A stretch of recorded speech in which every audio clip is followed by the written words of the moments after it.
I pick up the phone at midnight, and there's a voice on the other end I barely recognize. Husky, slurred, like someone's been drowning in whiskey for hours. At first I can't even place it. All I can see is her face in the dim glow of the bedside lamp. That indifferent gaze I've started to hate. Her eyes flicker over me without a shred of concern. Something in me snaps, and the phone slips a little in my hand. "Hello," I say again. There's a moan, then a raspy laugh. I can hear music in the background, a bar maybe, or some party. Then the voice comes into focus. It's her old friend from Denver, a woman whose name I can't recall because my wife rarely talks about her.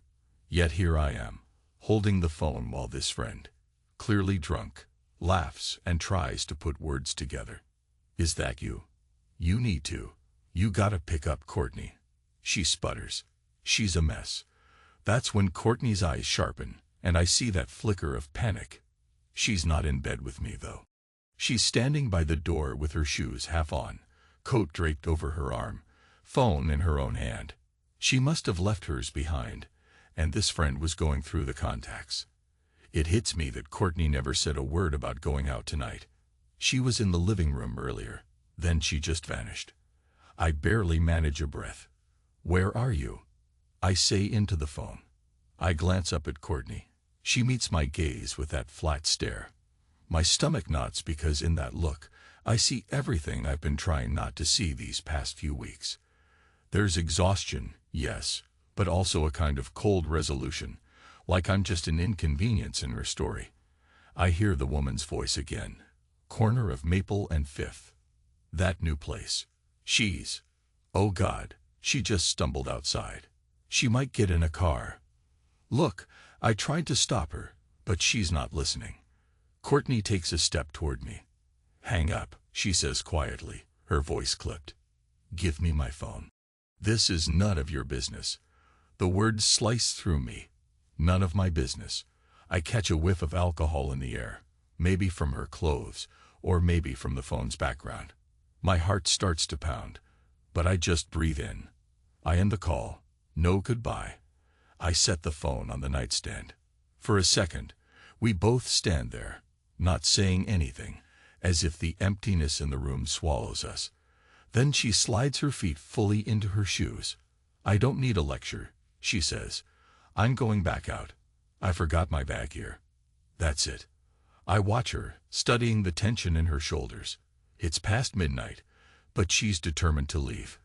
"Don't drive," I say, and my voice is low, quieter than I expect. "You can't even focus." She lifts that indifferent gaze again. I have a ride. We both know who that is. I can feel it in my gut before I even hear the name. The name that I discovered on her phone 3 months ago, in messages that read like the beginning of some cliqued romance novel. The name that came up again and again in half-truths. Josh, the so-called coach who helps her connect with her feminine energy. She never liked me prying. Told me it was her spiritual journey or some nonsense. I swallow the questions burning in my throat. The memory of her moaning in the middle of the night, phone pressed to her ear, is still fresh. I never confronted her the way I should have.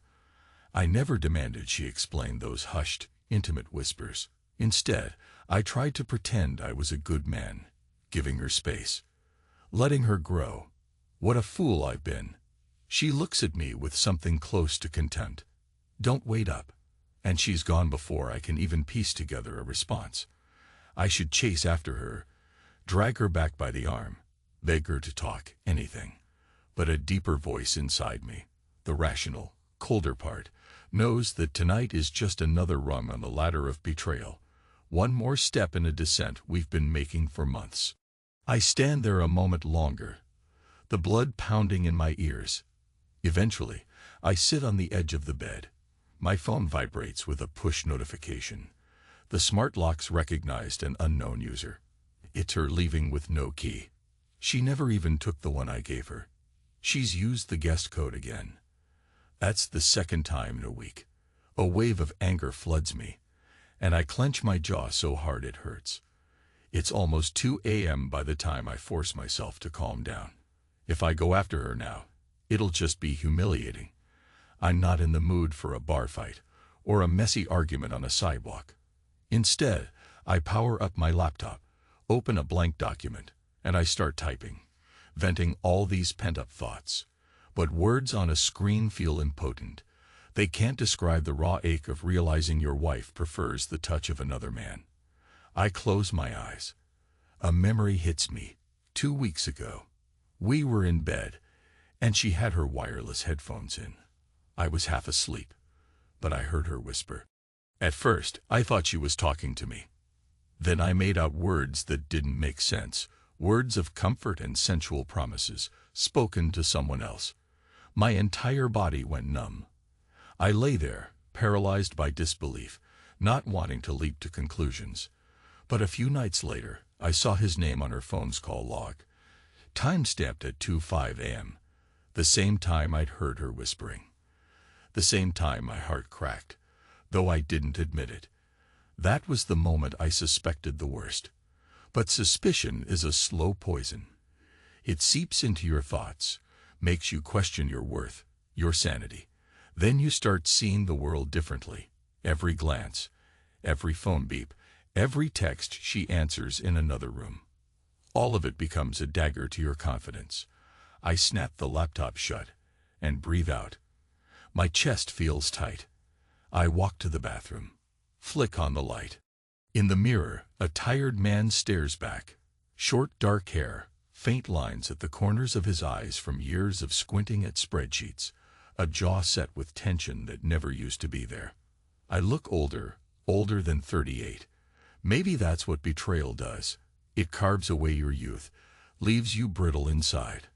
I splash water on my face. Then I hear the faint beep from the front door again. My heart skips. She's back. I rush out of the bathroom, not sure if I should grab her or berate her or just stand there in stony silence. But as I reach the hallway, the door clicks shut behind her.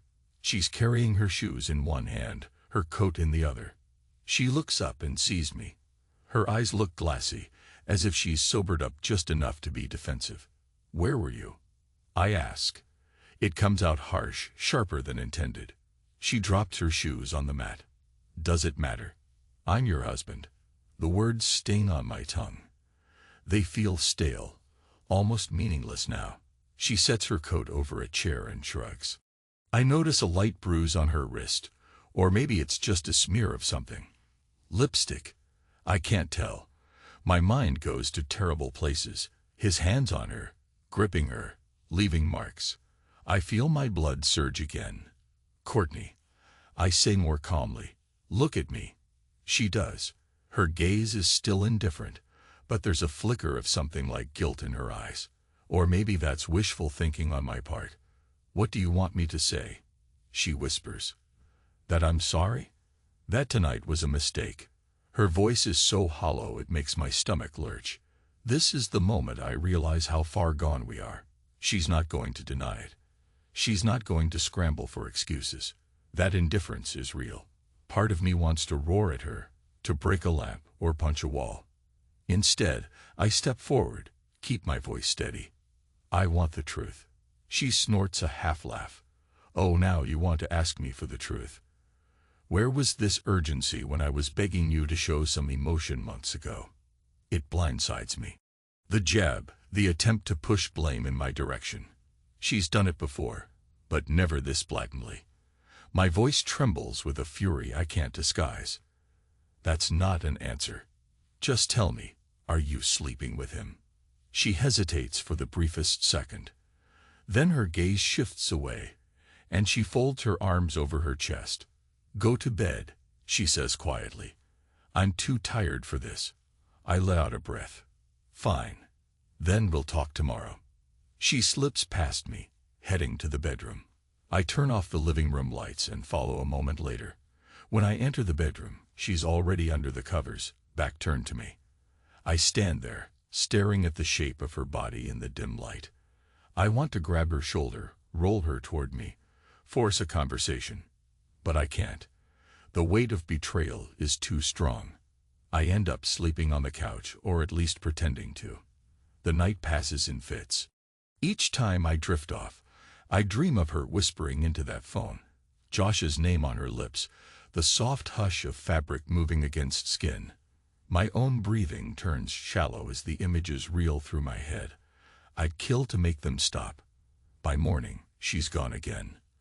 A note on the counter says, "Meeting a client. Be back later." No apology, no explanation.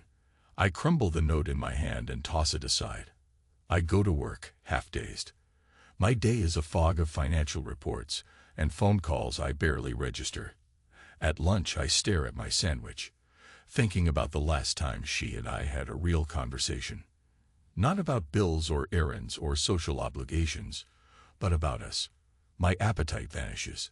By the time I get home, the house is silent. The sun's already set, leaving the hallway in shadows.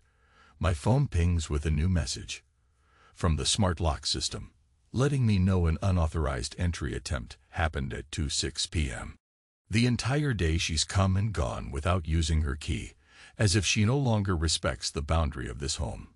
My fists clench. I toss my briefcase on the couch. Then I see it. Her jacket draped over a kitchen chair, her purse on the counter, half spilled. I approach carefully, like stepping into a crime scene.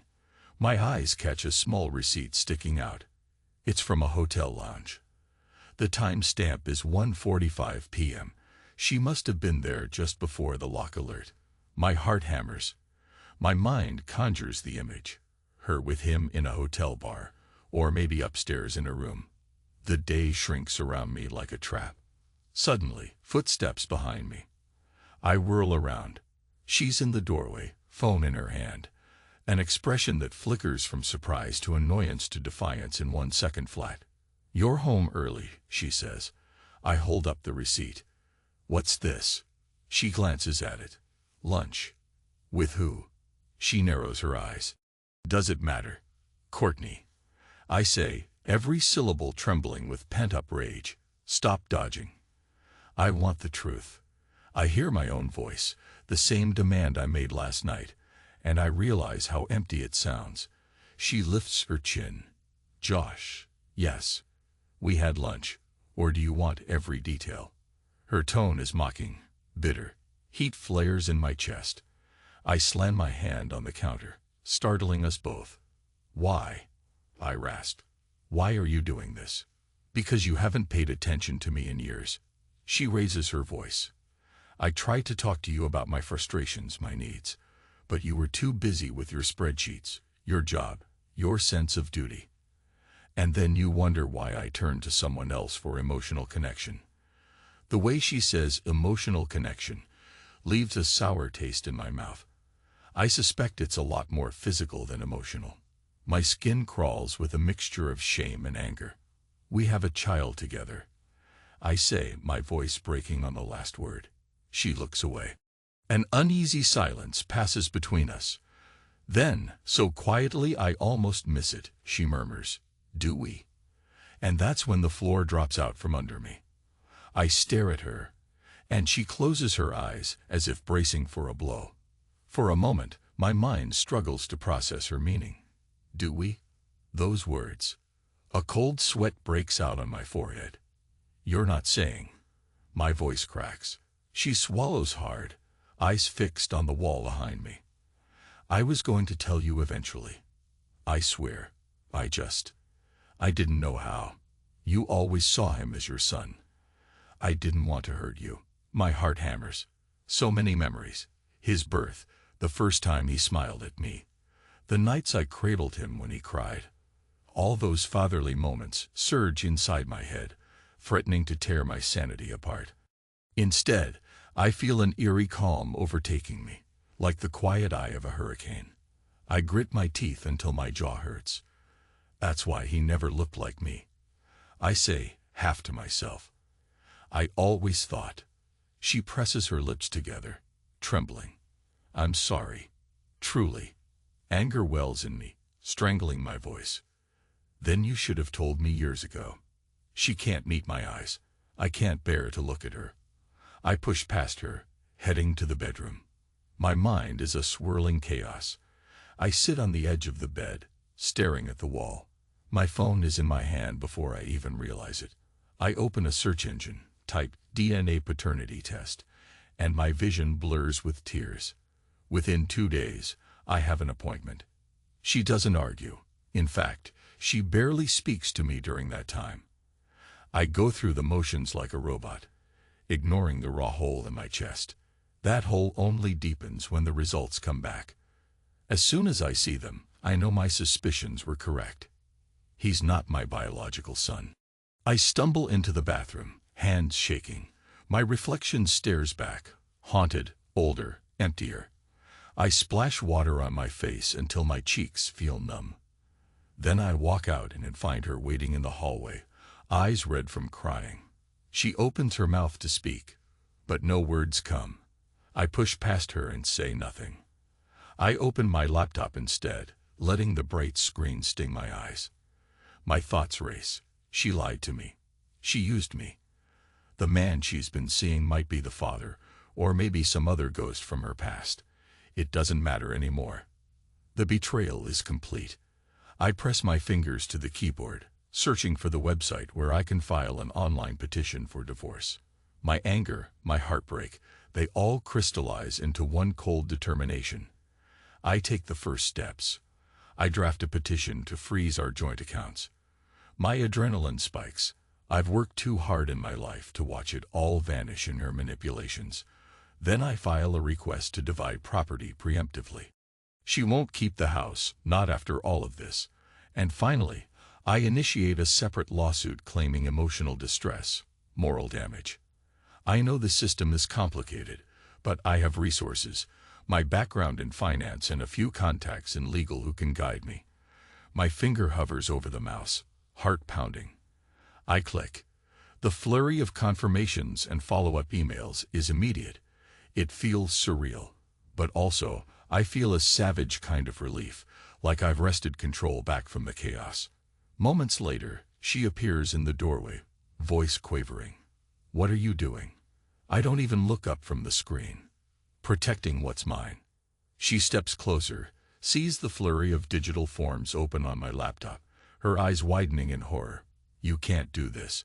I finally meet her gaze. Watch me. Her lips part, and for the first time in a long time, I see real fear in her eyes. Fear of losing her status, her comforts, the place she's called home. Fear of the world's judgment. She tries to speak, but the words die in her throat. I stand, crossing my arms. All those sessions you had with Josh about feminine energy. Did he also teach you how to lie to your husband's face, or how to make me believe that child was mine? She flushes. Stop. You don't understand. He's not the father. I shake my head. I don't care if it's him or someone else. What matters is you betrayed me. Over and over. You never told me the truth. And now you want me to understand. I'm done understanding. She starts to sob, burying her face in her hands. A small voice in the back of my mind remembers that I once loved this woman. I married her in a haze of hope, but that hope has burned to ash.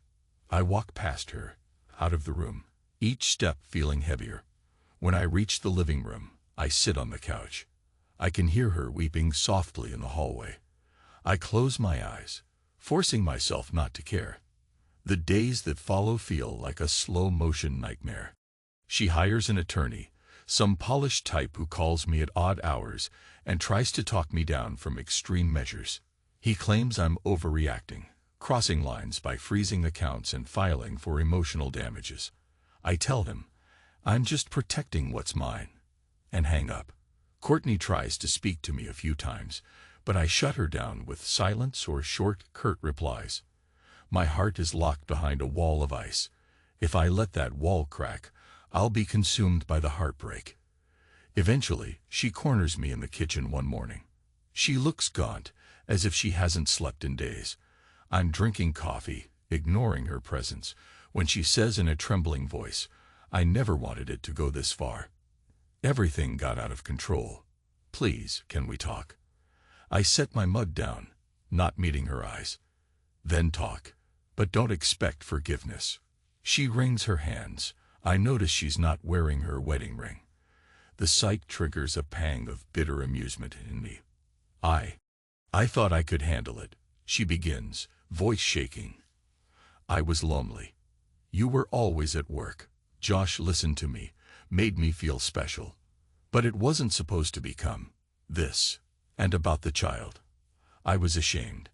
I knew it was wrong to keep lying, but you seemed so happy being a father. My hand tightens around the coffee mug. You destroyed my happiness the moment you deceived me.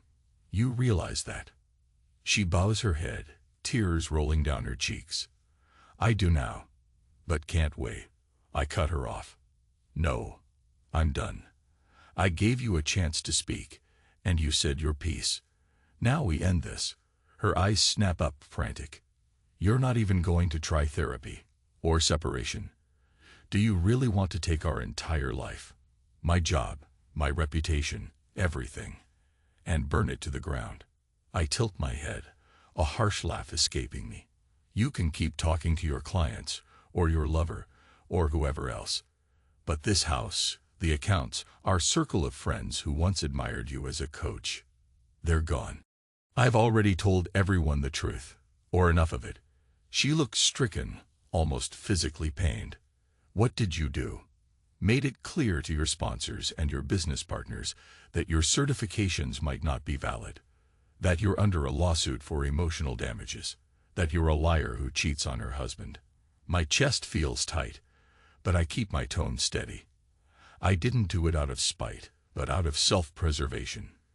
You took my family, my trust, my future. Now I'm taking back what's left of mine. She stares at me, horror in her gaze.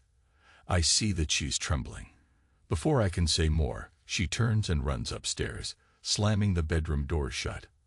I remain in the kitchen, swirling the last of my coffee. My mind is a battlefield of emotions. Guilt that I'm stooping this low, satisfaction that she's finally feeling some of the pain she caused, and a deep sorrow that it had to come to this. But a voice inside me, the part that has awakened in the face of betrayal, whispers, "This is your liberation." I down the coffee in one gulp. It tastes bitter, but not nearly as bitter as my memories. Days blur together. I move out eventually, renting a small apartment closer to the financial district. She stays in the house for now, but under strict court orders not to touch the accounts. I talk to lawyers, sign documents, gather evidence. The DNA test is a bombshell that lends weight to my claims. Her attorney tries to negotiate, but I refuse everything except what's rightfully mine. One evening, I get a message. An invitation to a settlement meeting with her lawyer. I show up at the designated office building, a sterile high-rise downtown. The lawyer, a middle-aged man in a crisp suit, greets me politely. Courtney is there, looking pale and diminished. She tries to catch my eye, but I don't look at her. My attorney sits beside me, a stoic expression on his face. The meeting begins with formalities. Then her lawyer tries to reason, saying we should settle for a simpler division, preserve her ability to earn an income. He even hints that I should reconsider the custody claim. That's when I speak up, voice trembling with quiet rage. She lied about the child being mine. She let me raise him, pay for him. I have no reason to continue that. She can have full custody. I'm no longer under the illusion I'm his father. But I won't pay a cent. I see Courtney flinch, tears pool in her eyes. But she remains silent. Her lawyer tries to jump in, but my attorney silences him with a pointed gesture. Legally, my client is under no obligation, given the paternity fraud, he says evenly. And regarding the house, the accounts, the business image that used to revolve around them as a couple, my client is well within his rights to protect his interests after her breach of trust. The tension in the room is suffocating. Finally, Courtney's voice breaks. "Please," she says in a choked whisper, "I'm begging you to find some mercy. I know I hurt you, but we don't have to destroy each other." I look at her for the first time since I walked in. She's trembling, tears running down her cheeks. For a second, I'm overwhelmed by memories of her. The wedding day, the nights we spent laughing about random things, The time we took that long road trip down the coast. But then I remember the phone calls in the night, her body entwined with Josh's in my mind's eye, the image of them at a hotel. I remember the child who was never mine. I'm not destroying you, I say softly. You destroyed us. All I'm doing is protecting what I built. Her sob erupts, and she covers her face. The lawyer sighs and flips through his papers. The negotiations stall there. We walk out in silence. I catch one last glimpse of her in the hallway, collapsed on a bench, head in her hands. For the briefest moment, I feel a pang of empathy. Then I walk away. Soon after, rumors swirl in our social circle. People text me, trying to figure out what happened. I ignore most of them. A few old friends call, offering support or telling me they had no idea. I let them know I appreciate the concern, but I'm done talking about it. Each retelling just reopens the wound. That weekend, I get a phone call from an unknown number. I answer, tension coiling in my gut. A male voice says, "Hey, man, it's Josh." My jaw clenches at the name. Josh, the so-called life coach who took my wife to bed. What do you want? I say, voice cold. He hesitates. Look, I get that you're pissed, but this is all spiraling. Courtney's, she's struggling. And man, I just think we should talk it out, find a way. I cut him off with a harsh laugh. You want me to talk it out? With you? Yeah, he says, and there's a hint of a tremor in his voice. I never meant. This wasn't intentional. It just happened. Emotions got involved, lines got blurred. I press my lips together, hand tightening around the phone. Don't lecture me on how lines got blurred. You were feeding her a fantasy. You saw a vulnerable woman and decided to play hero. Now look at what you've done. He tries to protest, but I end the call. I won't waste breath on him. The nerve of that man, thinking I'd be open to some moral reconciliation. That same night, I can't sleep. I pace the apartment, mind spinning with memories. How it all began, how it ended, the phone call from that drunken friend, the creeping suspicion that turned my life inside out. Each step I take is a surge of anger, then sadness, then acceptance. By dawn, my eyes sting, and I'm exhausted. But strangely, I feel lighter, as though the tension is losing its grip. The day of the final hearing arrives. The judge reviews the documents, the DNA test, the claims, the accounts. Courtney sits across from me in the courtroom, eyes swollen from crying.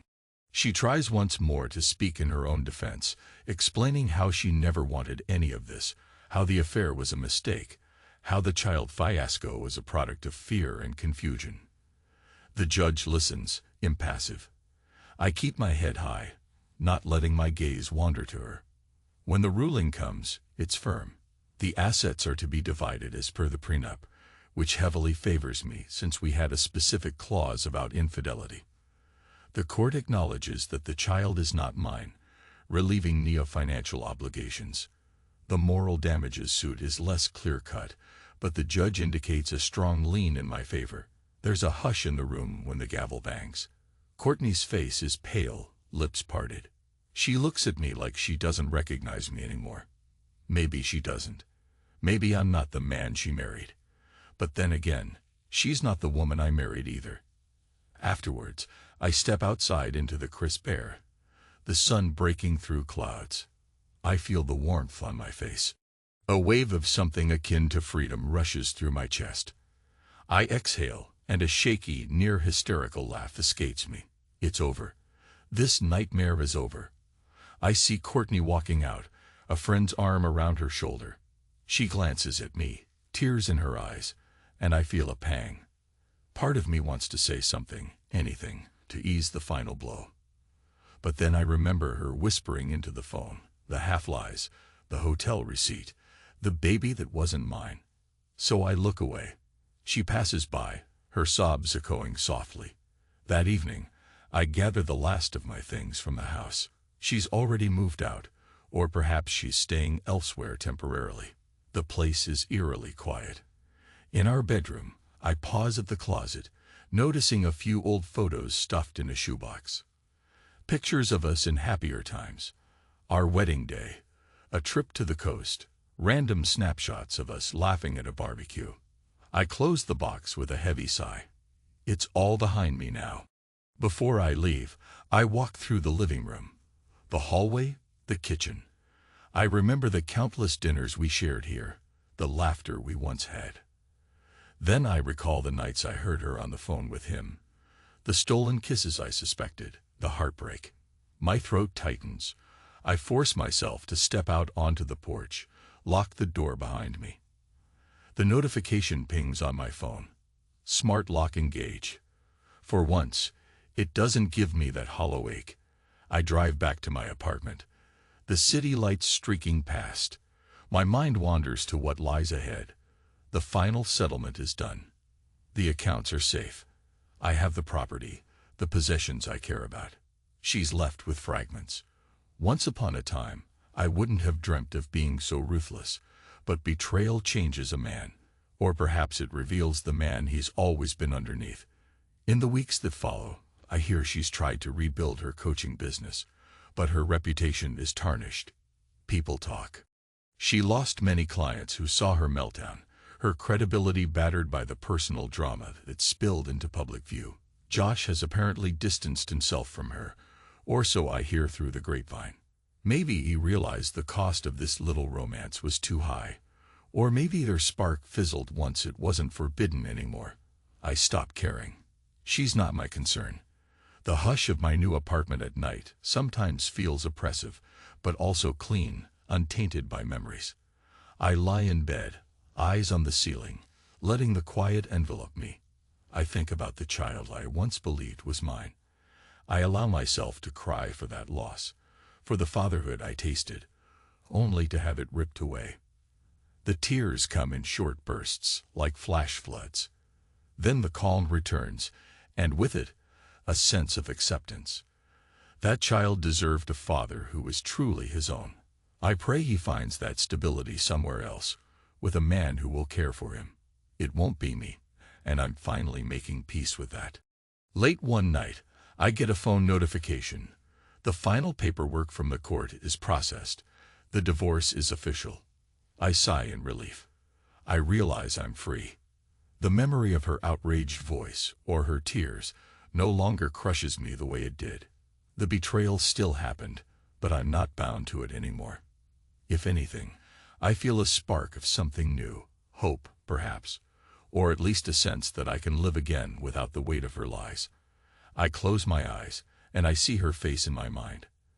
That indifferent gaze I saw so many times toward the end. It transforms, moment by moment, from apathy to regret, from regret to pain, from pain to a memory receding into the distance, like an old camera reel flickering, then cutting off. I open my eyes to the darkness of the room, chest rising and falling with slow, steady breaths. For the first time in months, I don't feel that gut-twisting dread. Instead, I feel a raw ache that's strangely purifying, like a wound finally exposed to air so it can heal.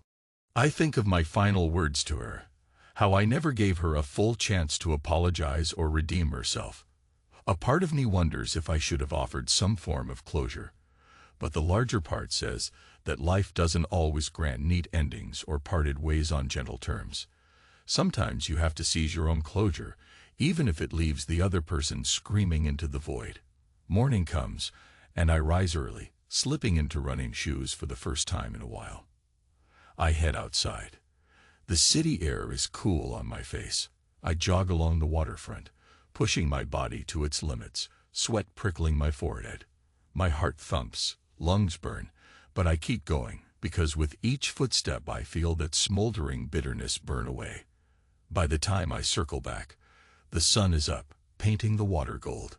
When I return to my apartment, I shower, letting the hot water wash away the fatigue. My reflection in the mirror still looks tired, but there's a spark in my eyes that wasn't there before. Resolve. A sense that I survived something that threatened to break me. And I didn't shatter. I step into the living room, open the blinds to let sunlight flood in. My phone buzzes, another message from an unknown number. I glance at it, half expecting to see some last-minute appeal from her or that worthless lover. But it's just a spam text. I delete it without a second thought. I grab a cup of coffee and sink into the sofa, the steam wafting up in gentle curls. My mind drifts. The old me might have tried to salvage something from the wreckage, to act the gentleman, compromise, maybe even keep paying support for a child who wasn't mine. But the new me, this me, has decided that sometimes you have to scorch the earth to move on. Sometimes revenge isn't about punishing the other person. It's about freeing yourself from their power. I realize now that's what I did. All the legal steps, the lawsuits, freezing the accounts, taking the house, dismantling her reputation. It wasn't just payback. It was me freeing myself from her hold. I let her words, her manipulations, her false excuses dictate my life for too long. Now I've taken back my narrative.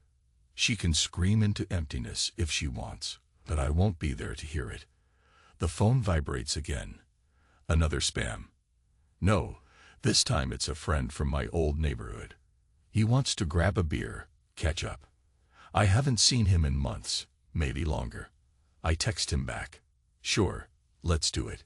And as I set the phone aside, a small smile curves my lips. I realize I can start again on my own terms. The betrayal, the heartbreak, the illusions of fatherhood. They've carved out a deep well inside me, a place I'm not scared to look into anymore.